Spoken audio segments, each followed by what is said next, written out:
Hey folks, welcome back. It's Rod with Powell Group. Thanks again for joining us on The Pursuit of Wealth. Today is Monday, October 19th, and in today's daily market recap, we're going to discuss the overall market. We'll look at some charts for the broader sectors such as SPY and QQQ, and we'll also look at Air Canada as the title of the video suggests, and we'll talk about whether or not I think it's a good position or a good stock to get into right now, whether or not we should hold off. I'll let you know what my plan is. And make sure to hit the like and subscribe to the channel. Tick the little bell, you'll be notified on any future updates. So stick around and we'll jump right into it.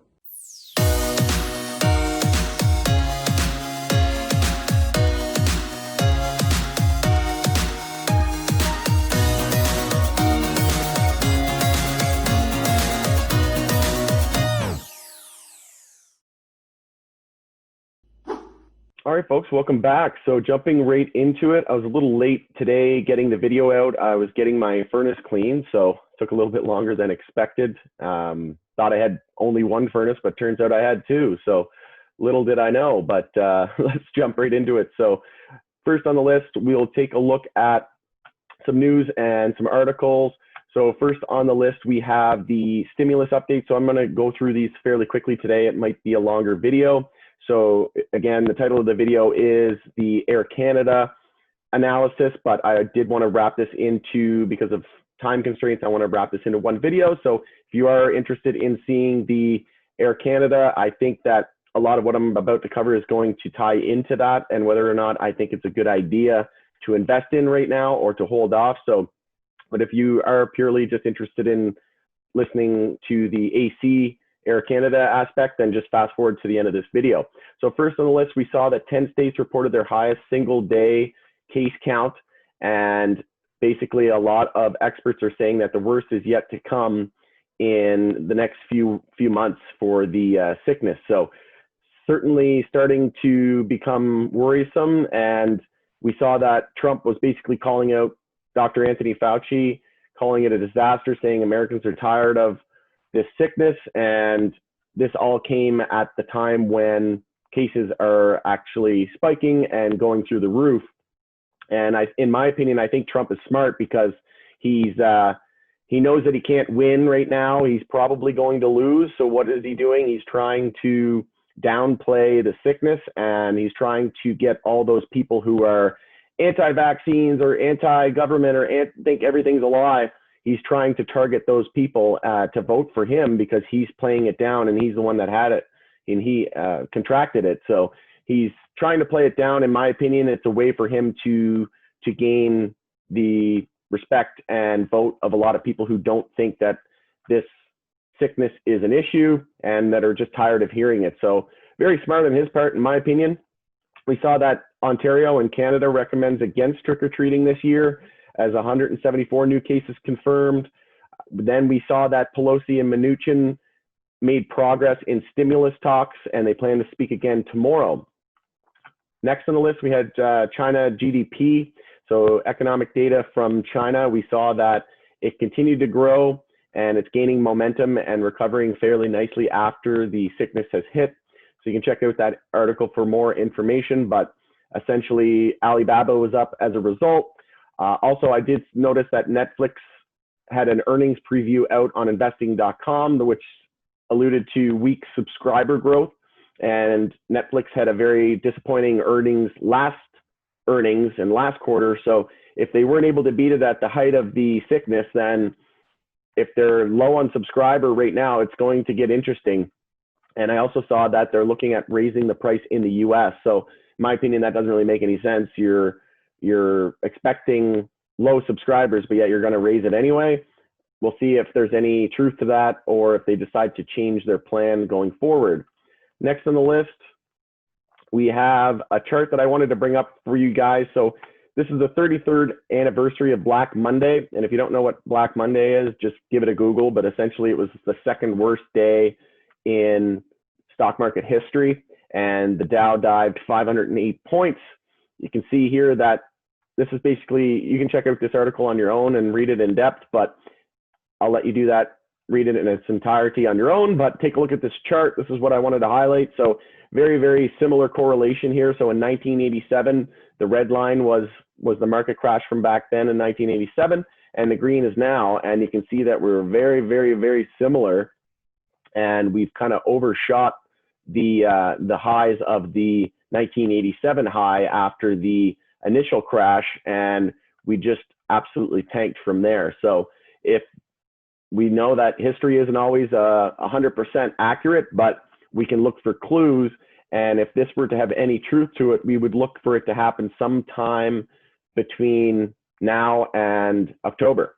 So keeping an eye on that. And a lot of people don't remember the 1987, which is probably a bad thing because, you know, they're getting complacent. So thought that was cool. I wanted to show that to you guys. And I also found an article here that air travel seems to be picking up. So you can see here, there's some upbeat data essentially trending in the right direction. So we could potentially be seeing some tables turning on that front. But personally, I think there's still a lot more of a hurdle to get through. And we'll talk about that more in just a second. Later on in the video. But IBM also reported third straight quarter of revenue decline. So they basically came in line with their earnings per share, 258 revenue, 756 versus 1754. So relatively in line there, but the revenue declined, which is why we saw the stock drop 2% in extended trading. So that's pretty much all I had for you guys today with the news and events. So let's dive into SPY. Taking a look at SPY on the daily, you can see that we had a fairly nasty candle and we closed near the low of the day, and we confirmed a daily downtrend on SPY with a lower high and lower low. Now, we didn't get that much follow through, so tomorrow the burden of proof will be on the bears. We'll look to see whether or not they can continue this momentum to the downside, because if they can't, we zoom out and we look for a potential bull flag on the weekly chart. And you can see we're still holding the 382 fib. So if we can hold that 382, basically the low of the day tomorrow is going to be extremely important. If we can hold the low of today tomorrow, then the odds of a weekly bull flag increase significantly. If we lose the low of today tomorrow, then that's going to increase the odds that we see more pullback. So, and that will negate the weekly bear flag. And same with QQQ. You can see that we are respecting the 0.32 fib, and on the daily chart, we set a daily lower high and lower low. So right now, the daily chart is bearish, and now we zoom out, we look for a weekly higher low to form. How do we know when that's happened? We look for the daily trend change. So just one step at a time, and we'll continue to monitor it from there. I think that's all I had for you folks. We saw that Bitcoin as well was seeing some positive momentum as a result of potential stimulus. I think the Trump administration alluded to more stimulus, so more than 2 trillion. Who knows? It's basically a he said, she said kind of game right now, and they're just manipulating the market, in my opinion. But you can see crypto exploded huge over the weekend. We saw that a ton of positive news articles about Bitcoin, and because of the inverse correlation to the dollar and stimulus. And I did want to bring up next on the list. So we had the daily bear flag, or the daily downtrend, and potential weekly bull flags. Gold still respecting the descending triangle on the weekly. So if we look at gold here, we topped out right at that resistance line today.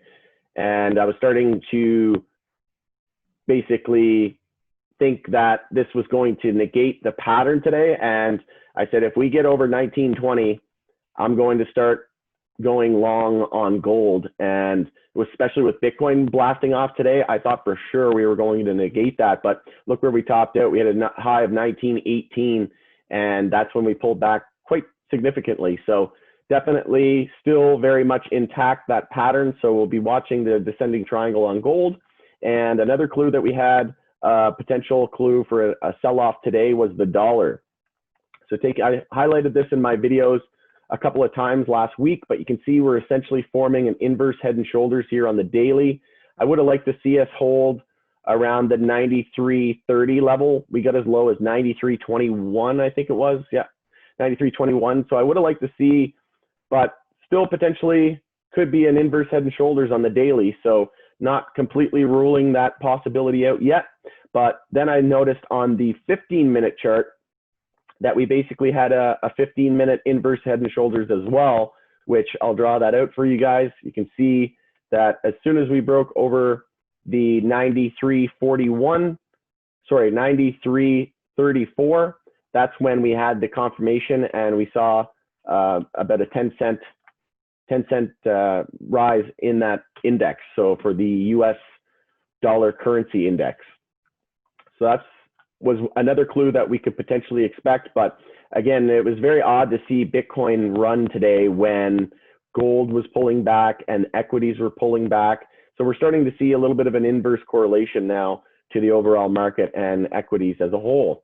Individual stock analysis, we'll take a look at AC. I know a lot of people are probably getting anxious, so let's dive right into whether or not I think AC is a good investment.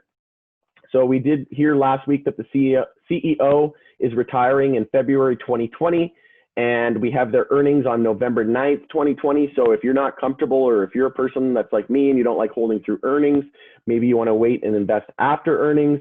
Maybe you want to scale in. Maybe you want to scale in 3 orders for the long term, and you basically buy a chunk now or whatever you think is a good time to get in. And then you do another chunk after the earnings, or another chunk just before earnings if we drop more.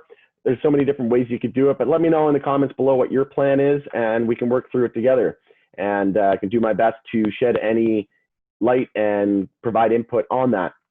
We did see that the Canadian and USA border remains closed until November 21st. So that's going to add even more uncertainty to the whole, just people not wanting to travel. People are still thinking that it's going to be an issue for the long term. So that's going to have some negative sentiment on the stock and the airliners, in my opinion.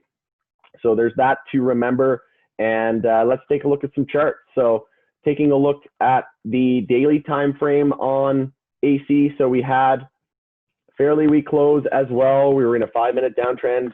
Another thing I wanted to highlight as well, though, before I jump into that, just reminded me when I saw that EMA SPY, another clue that we were trending down through most of the day. If you look at where we opened, we were in a 5-minute downtrend the entire time, and we could not break above EMA 12. It was a brick wall the entire day. And then we changed the 5-minute trend here, and we had follow through.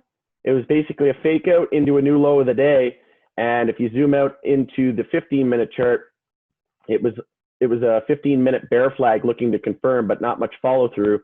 And then after hours, we're bouncing basically on that Pelosi and Mnuchin progress in their talks today, and we'll resume talks tomorrow. But I don't know about you guys, but I'm sick and tired of hearing those two names and stimulus. Let me know in the comments below what your thoughts are, but sorry for the sidetrack there. Back over to AC. So we did have a nasty upper wick. So you can see that there was some hype to start the day. We basically hit a high of 1621 and pulled back. Upper wick favoring the bears, and we closed below the EMA 12, which has been acting as resistance since this daily bounce topped out. And so like I said, most important resistance for me right now is 1521. So you could potentially enter right now off of that support and set a stop below. Like I said, you could scale in multiple orders. You could do one order now. You could do another order if it drops again before the earnings, and then you could do another entry after earnings. Personally, I'm going to be waiting. I think that the market's due for a correction. I saw that, I think it was Morgan Stanley said that they believe that the market's due for another 10% correction before going to new highs. They think that would be healthy. So I'm personally waiting for another dip to load up on AC, and I'm in no rush, to be honest. It doesn't look like this is going to happen, that this is going to go away anytime soon. We're going to see negative earnings. We're going to see the border closed. We could potentially have a market downturn. Earnings could be a catalyst again on November 9th. So there's so many different, I'm just basically waiting and playing it safe. I don't think that travel is going to resume to pre-sickness levels anytime soon. So I'm by no means in a rush to get involved into, and I would encourage you to do the same. Don't just get, because it looks like it's attractive, right? Based on where it was, and the market can stay irrational longer than you can stay solvent. So yes, we were up in the 50s and the 40s and all that good stuff. we did drop. We're still down from the all-time high, about 70%, but just remember that it can always get worse before it gets better. And prices seem cheap now, but why has Air Canada only retraced about, that's not the tool that I wanted. Let's bring up the Fibonacci retracement. So if we take a look at the retracement, it didn't even get to the 50% mark. So if SPY and QQQ and all these other sectors are trending up and, you know, AC can't even get it up essentially, then that's a red flag in my opinion. And we did form a high, a low, a high, a low, a higher low, and a higher high. So we did change the monthly trend. We were in a monthly uptrend, but we came back in, and now you can see that we have some inside bars here, and 1521 has been holding for the last 2 months. So that, in my opinion, would be a good stop level to enter on. I'm not willing to take that trade because, like I said, a lot of other factors with SPY and the broader market being at all-time highs, these recovery stocks are just very, very, very sketchy at the moment. So could play off 1521. Personally, I'd like to potentially play off of the $12 or $13 level. And if the market does roll over, say SPY, or the sickness continues to escalate, then maybe get it around the $9 or $10 level. Who knows? We could even drop below that. Personally, I don't think that's very likely, but it could happen. So let's take a look at the weekly chart just to give you guys a little bit more of an idea of what to expect. So we do have weekly support here at the low of 1502. So we didn't form a weekly high or low. That was all part of one bounce. So again, we were in a weekly uptrend, but we didn't confirm a downtrend yet. So we had a low, high, and it's pretty unclear at the moment. We're basically just going sideways for the last several weeks, several months. So it's really gonna depend on the monthly chart, in my opinion, on which way that breaks. If we see a break to the downside, we get a bear break, then we could be looking towards 12 or 13. If we see a bull break of this monthly candle, then we could be looking up to the highs of, you know, potentially 20 or 23. So we'll keep an eye on the longer term time frames, but we're going to be focusing on the daily chart, in my opinion. So taking a look at the daily chart, could potentially be head and shoulders forming on the daily.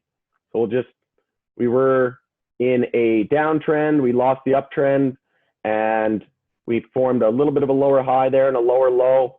Could argue that that wasn't enough of a bounce to consider it a downtrend, but essentially this is what I'm looking at, and we could be forming a daily inverse head and shoulders. And if that did come to fruition, we'll take a look at what we could expect as a measured move. So if we measure the top of the head and shoulders, so it could potentially send us down to $13, which lines up well with that $12 support. So hopefully that gives you guys some clarity and some ideas on what to expect and how to position that and use that to your advantage whenever you do decide to take a position, if you do decide to take a position. So taking a look at the hourly chart into the end of the day, we were in a hourly uptrend. We lost the hourly uptrend and then a huge spike into the end of the day. Sorry, this was Friday. So Friday we had the hourly uptrend. Today we saw huge volatility pre-market. Then we saw that the airline and travel industry was rebounding better than expected and then wasn't immune to the market weakness. And we basically sold off for the rest of the day and a lower high every single candle from there on. So most important thing for me will be when we change that pattern. So as soon as we break to a new high on the hourly candle, that will be a good indication that that our hourly high or low is set and that we could potentially expect a bounce. But we do have support down here at 1538 on the hourly. That will be the most important support on the hourly. Taking a look at the 15-minute chart, basically two green candles the entire end of the day. So we basically sold off all day long after that positive news article about the market rebounding, and three candles. That's crazy. absolutely. And again, same as SPY, rejected at EMA 12 all day on the 5-minute, and we ended with a 5-minute downtrend. And you can see we had some substantial volume into the end of the day, and RSI is starting to trend up as well. So we do have some bullish RSI divergence here on the 5-minute. So you can see the price, or RSI, is trending up while the price was trending down. That is generally a heads up to start looking the other way. And like I said, just zoom into the hourly chart, and as soon as we break that lower high every single candle pattern, then the hourly bounce, we can have confidence that it's underway. On the weekly chart, on the macro indicators, so on AC, we did cross, so from the March lows here, we did cross bullish on the price from the 10-week moving average.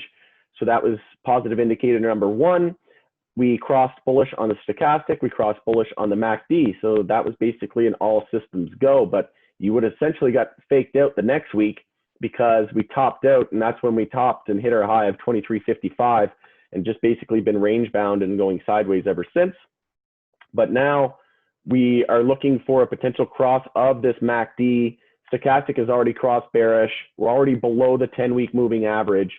So if the MACD were to flip bearish and cross, then I would be running for the hills. I would be looking to potentially gain an entry, like I said, off of that $13 support, and potentially even look toward the lows, so of the 52-week lows. So hopefully that gives you a little bit more perspective as well. Looking at the daily, we'll just wrap this up. We topped out at the 50-day moving average, well below the 200, well below the 100, and we are just looking to potentially test that 50-day moving average if we don't confirm an inverse, head and shoulders on the daily chart. MACD trying to cross bullish on the daily. So that'll be step number 1 before we look to the weekly MACD crossing. So that's pretty much all I had for you guys on Air Canada. Look at the 50 as the next resistance level, which is at 1673. But personally, I'd like to see us over 1673 by week's end, and I'd like to see us over the 1670 by the weekend as well with that MACD. If we can keep that MACD crossed with the black line over the red line, that will be a bullish indicator. And if we can cross above that 10-week moving average, that'll be a good sign for the bulls. We'll look for the stochastic to cross. If we can get all 3 of those signs, then that's a great signal to get long on the stock. And like I said, get above that 50-day moving average. Those are steps, crucial steps in the recovery of the stock, in my opinion. Taking a look at next on the list. So we did have Canadian MJ stealing the show today. I'm not sure why we saw a huge double-digit gain in several names on the Canadian side. But let's just take a look. We saw that we had Aurora up 17% leading, Tilray up 16%, CGC 11%. Oxley, I did a video, you can check this out, last week on Oxley, basically over 125% gains. I entered a daily trend change trade. So once we confirmed the daily trend change after breaking 14.5 cents, we've run over 100% since that daily trend change. So check out my trade review on Oxley, XLY, if you want to learn more about specifically on Oxley. We didn't have anything from APHA today, closed just barely green, and that's likely due to the overhang of the earnings report. But I haven't seen any news that would indicate why this was such a huge bounce in MJ. So let me know in the comments below if you know of any news. I haven't been able to find anything, probably just more buyers than sellers, but found it odd that US MJ, the highest bounce on the MJ names was 10%, but no, that was just none of the big cap names, so nobody that we're really concerned about. But nobody was able to do double-digit gains, and the leaders in the space like True Leaf, Pure Leaf, Green Thumb, none of them were at the top of the list. And then if we look at the Canadian charts, we have ACB, Tilray, CGC. So we have some tier 2, some tier 3 names. We have some tier 1 like Canopy, the granddaddy Canopy Growth, right? So why is that Canopy closed up like I said, stole the show, closed up over 10%, looking to potentially see daily continuation on this move. Could be a daily bull flag, and huge bullish candle, bounced off the EMA 12 as support. We basically defied gravity and all the headwinds that we had at the tail end of the day from SPY. So if you take a look at SPY again on the daily, that's a huge bearish candle, and CGC with the exact opposite. So I've been saying it for a while now, and you can take a look at my is it time to buy cannabis stocks? I did a couple of weeks ago, I think it was, and you can check out the channel. But I basically said something's up with Canadian MJ, and now we're starting to see that come to light. And I'm going to be watching. I do have a position. I picked up some APHA after the negative earnings. I picked up some CGC in the 12s. I sold around the $20 level, and then I added it again around the $17 level, and I'm holding it. It's a smaller position, basically just riding my profits and looking for some hype into the election, as we could potentially see a win for the Biden campaign, and that would be positive for stocks and cannabis stocks in general. But again, if it was related to that, if it was related to the sentiment of who's going to win the election, you would think that we would have saw that across the board, and we would have saw that in the US names as well. But it could also be that Canadian MJ just hasn't really bounced as much as US MJ. So Trulieve is only about 5% off of its all-time high. It's set all-time highs after the sickness occurred. CGC still struggling, well below its all-time high. It needs to run over 50% to get to its all-time high. So maybe we're just playing catch up to US MJ, and maybe that hype entering the building is why we're moving. But we'd need to jump over 180% to get back to all-time highs on Canopy Growth. So don't go sleeping on Canadian MJ. We are looking for and that's a lot of lines. Sorry, I didn't clear that up for you guys. But we do have earnings coming up for November 9th as well. And you can see that we're just looking to form a weekly higher low and higher high.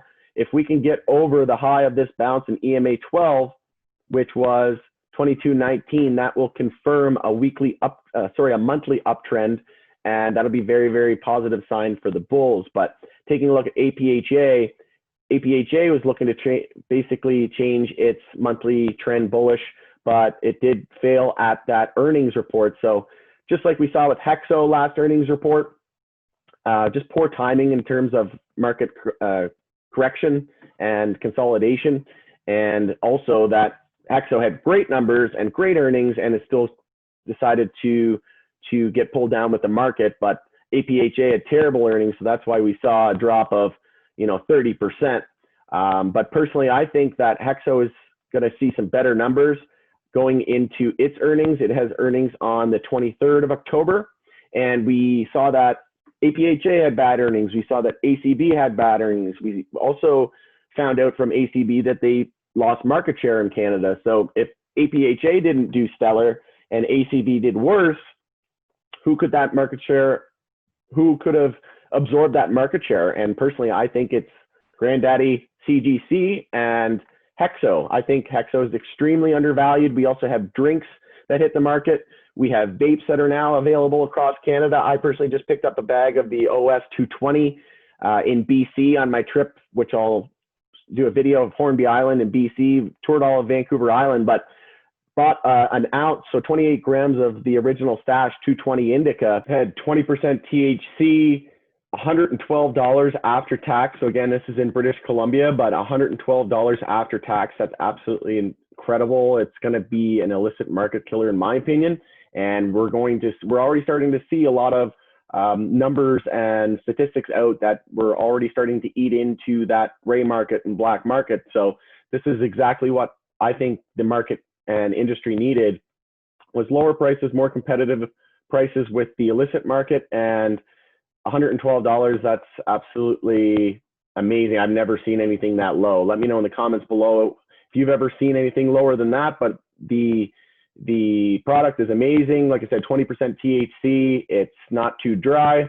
They even gave you those humidity packs as well. So definitely starting to see the industry shape up, and we can tell that momentum and sentiment is definitely starting to shift. As you can see, multiple names up almost 20% today, and over 10% on CGC, which is the biggest one of the Canadian, and in my opinion, it's the biggest one in general, not in terms of revenue, but in terms of market cap. But you can see on the weekly chart, it's just blasting off into space. The stochastic is parabolic. The MACD on the weekly is starting to trend up as well. And we'll see if it can follow the footsteps of the stochastic, but we're well above the 10-week moving average.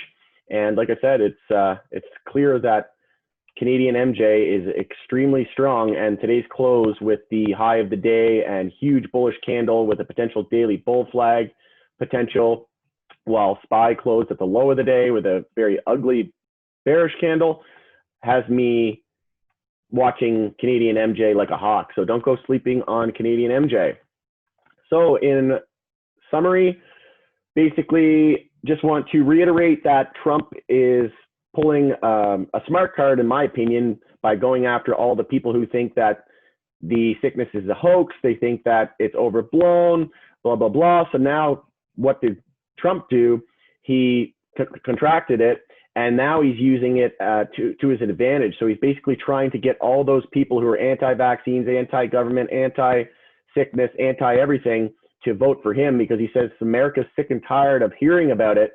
And in my opinion, it's just a ploy for him to, because a couple of months ago when this was at the peak, he was all for it, right? He was gung-ho. He was listening to Anthony Fauci. He said, wear a mask. First, he called it a hoax, but then he flipped his tune, and then he was completely all for it. Now he's completely against it, even though he contracted it. So you can't trust any of them, in my opinion. So that's why I don't get political, because it's really a comedy and a reality TV show.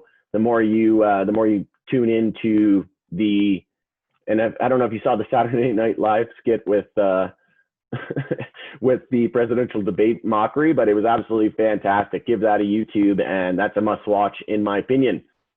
So likely, in my opinion, there will be no stimulus before the election, because why would they pass a bill now and then I can see them doing a skinny bill and then a major bill afterwards, but who knows? Maybe they just want to endlessly continue to print money and keep the printer on steroids and just throttle that to the max and see how much we can print here. I've seen something that the U.S. is on track to a $40 to $50 trillion deficit if things continue the way they're going, and certainly no fiat currency has ever recovered from any kind of drop like that and that sort of debt. And that's very evident with Lebanon and Venezuela and all these different countries who are seeing their dollar basically go to zero and turning to things like Bitcoin and other hard assets that are just getting harder and harder and become more scarce as the dollar and the yen and the yuan are all depreciating assets because they just keep printing it. And what I could potentially see is a global insolvency problem with major companies failing, major central banks failing, the system failing. It's starting to get very, very bleak and grim. And in my opinion, if they were smart, they would wait until after the election to do a big stimulus bill, because like I said, if we're not even hitting max peak and all these other, infectious disease experts are saying that the worst is yet to come, we're basically in the 7th inning of a ball game and there's still another 2 innings to go. Why would they pass more now? But on the flip side of that, Americans are hurting and there's got to be something done. And whether or not that's a targeted deal through a skinny bill or whether or not we see, a more broader package, we'll just have to wait and see. But each day it's this way, that way. We don't know. We're making progress. We're not making progress. So just keeping an eye on the headlines, because they obviously have a lot of weighting on the market at the moment, and some big earnings this week. So taking a look at the earnings calendar. So we have Netflix, most notable, on Tuesday, and on Wednesday, you bet all eyes are going to be on Tesla and the Coca-Cola company. We have Intel. Intel, remember, lost Apple as a customer. Apple's making their own chips now. So basically, those are the ones that I'm watching into this week. We also have American Airlines. That's going to be extremely important as well with the airliners. So again, that could affect Air Canada. So make sure to keep an eye on that as well. We also have AT&T, Chipotle Mexican Grill. This is a huge week, and it's going to get even bigger next week. We have the NASDAQ, Verizon. You get the idea. So you can take a look at the earning calendar and see if there's any names that you'd like to potentially pick up on before or after the reaction. But essentially, this month is going to be extremely important. We have big tech earnings next week with Apple and all those, Microsoft, Amazon, you name it. Just taking a quick peek at the chart here. I do want to see when Apple's the one that I'm most interested in. So if we take a look at Apple, we have earnings on, I think it's the 28th, 29th. So that's going to be crucial. Next week on Thursday it's going to be a very, very big week. So potentially what I would like to see is we sell off into earnings next week, see a potential 10% correction, maybe go down to test 319 or the recent low, or which of this pullback, or potentially go back down. So this is Apple, but let's go to SPY here. So take a look at SPY. So we could see a pullback, another 10% correction. I'd like to load up on some big tech names going into earnings. So if it lines up, I'd like to add Apple. If SPY tests the 319, maybe we test the 300 level on SPY and find some support there. But I do think as well that we need to see a correction before trending to new highs. And just keep in mind that we have this broadening pattern here, this megaphone pattern, and it could potentially signal that if we top out here, that we could look to touch that bottom again. And we also have the monthly RSI trending in that direction as well. And you can see that we're respecting this channel here on the RSI. And I did highlight this in one of my market bubble videos. You can check that out. But essentially in 2000, we continued to trend higher for 4 years, even though the RSI was bearish, diverging to the downside. Even though it was trending lower highs and lower lows, the price kept going up for about 4 years. So same thing's happening now, folks. And just giving you a friendly heads up and warning into that. So keeping an eye on the earnings this week is going to be extremely important. Next week, even more important. All right, that's it for today's video. Again, it's Rod with Powell Group. Thanks again for joining us on the Pursuit of Wealth. You can join us tomorrow for another daily market recap video, and we'll end it with some footage of Hornby Island and me jumping into a freezing cold lake in late October in Canada. Enjoy.